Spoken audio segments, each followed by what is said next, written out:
Going on YouTube? Today we are going to be replacing a camshaft positioning sensor on a 3406E cat 5EK. This is the part number right here. I'll insert a clip on what the truck was doing, hoping that this is going to resolve the issue. From the research that I did online, it says it would, but I'll insert a video quick, let you guys watch it, see what the truck was doing, and then I'll come back.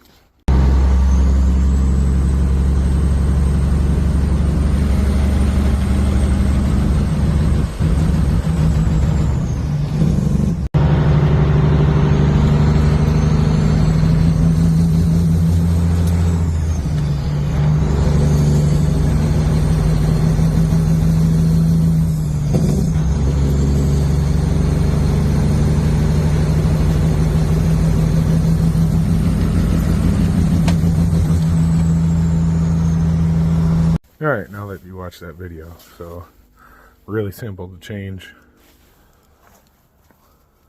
Just this right here comes up. We're just going to cut this zip tie and unplug it right here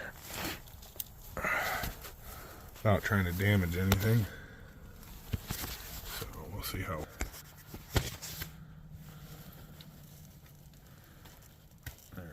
Got that plug out.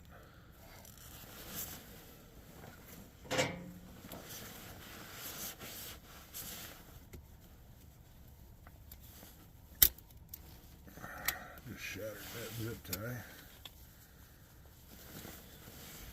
Take the adjustable wrench.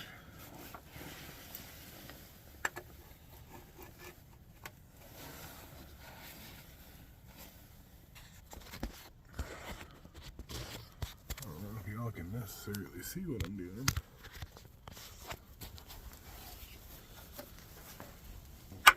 There we go.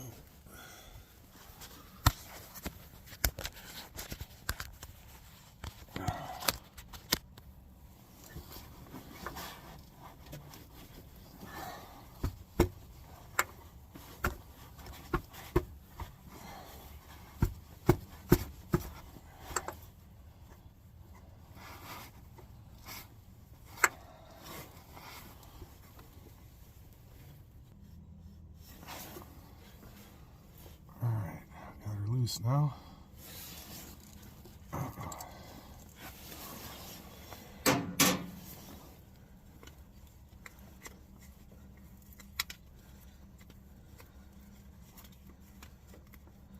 But the reason I'm replacing this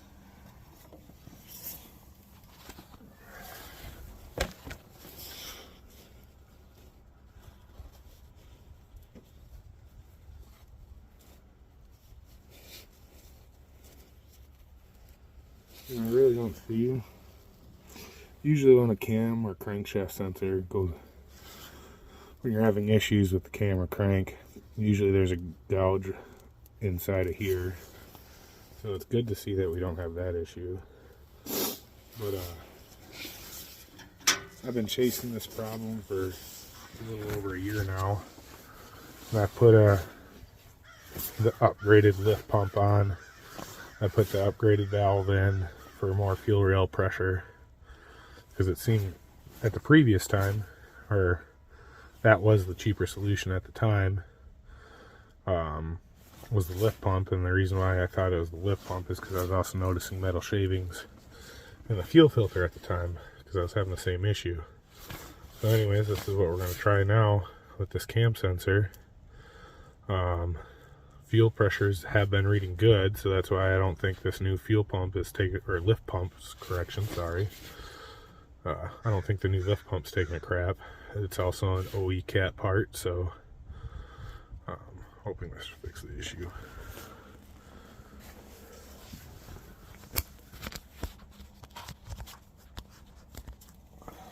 Now, I'll take our new sensor. This is what the new sensor looks like. Going through this.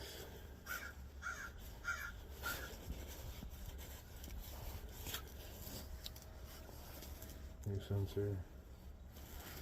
I'm gonna try and take some oil right here. Just put it on this O-ring. It is currently 1 degree outside. Just rub it on the O-ring so that way we're not gonna mess it up.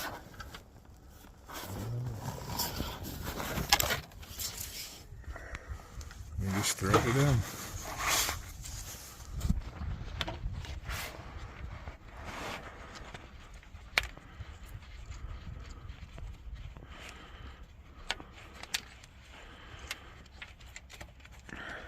And this sensor is not a correct shimmed or anything like that type of sensor, so don't have to worry about shimming it.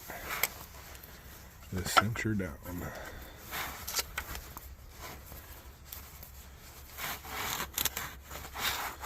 I did this with the truck hot, just in case if there's any issues.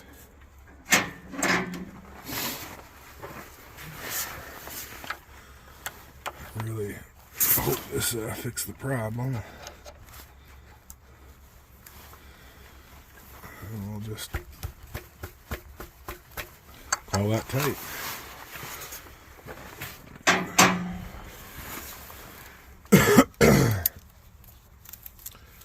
Take this zip tie off.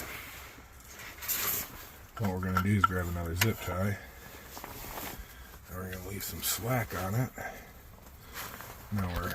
Alright, I had to run and go get zip ties.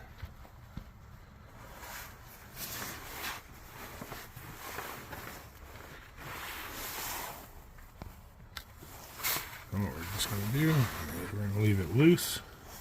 Slack on both sides. Don't want to have a huge bend in the wire. We're just going to zip tie this sensor back up how it was. I really don't like how this wire is sitting.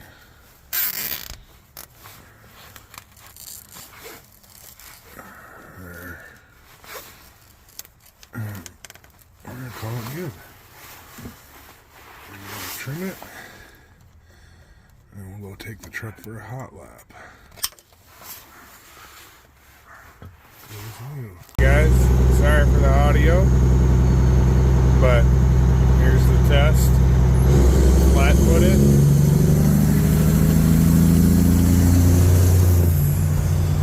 And she didn't stumble.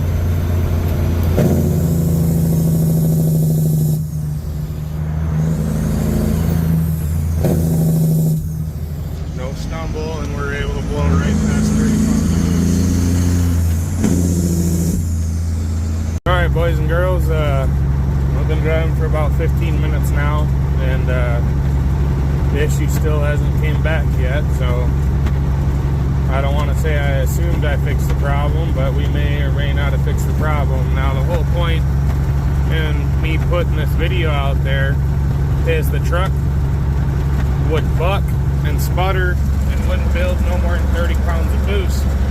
Now, I can vary my boost gauge and go right on by 50 pounds. Well, the truck, this entire time, not once has it thrown a check engine light or any faults, hard or soft, so we couldn't find a reading on the issue.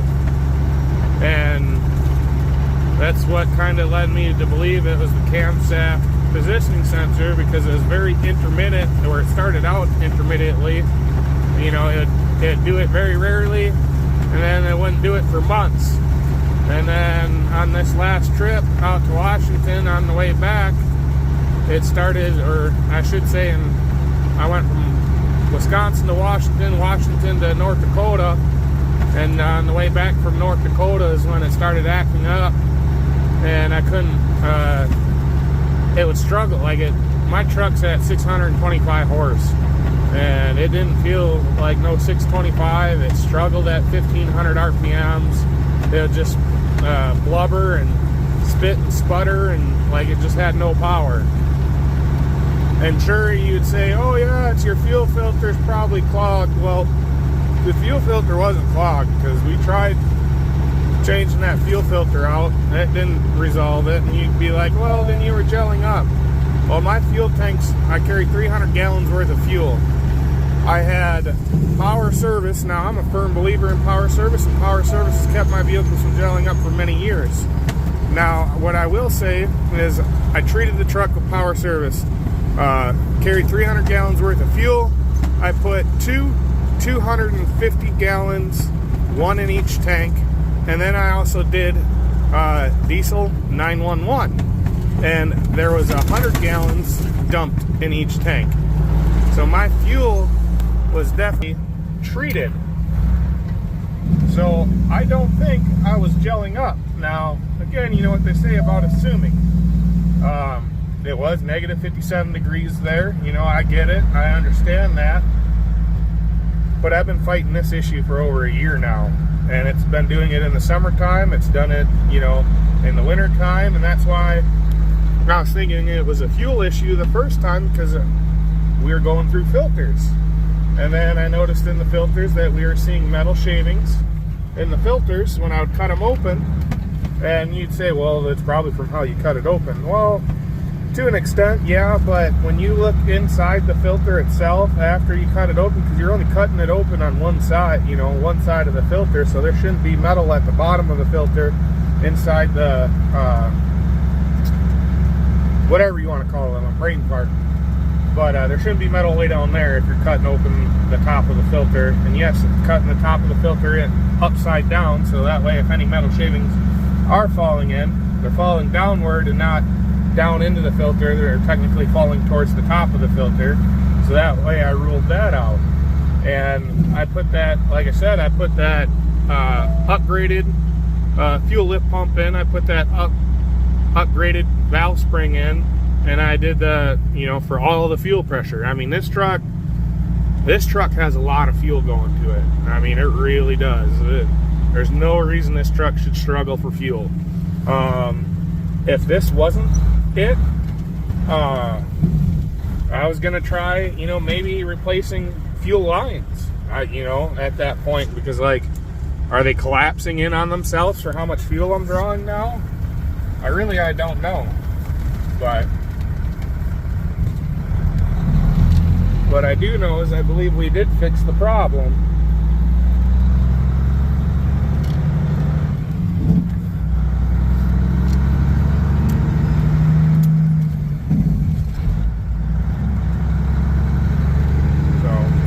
Hope this helps anyone out there who's struggling with the same issues on these 3406E cats. 5EK, 2WS, 1WL, all that fun-loving stuff. Y'all be safe out there. Do one more quick good example. Let's get the wheels back straight. She just blows right on by it like it ain't even there. So I'm going to assume that, you know, again, you know what they say about assuming, but I'm going to assume that she's fixed.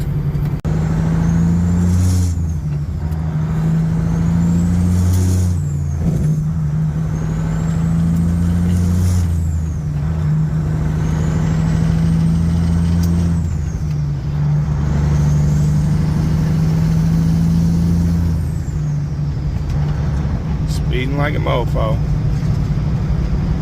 Currently in a 35, so we're going a little hot, but every single gear, it made it right through it. So, and we were shifting right at the point where it would blubber, or right when we shifted, it would fall right into the blubbering zone. So, yep.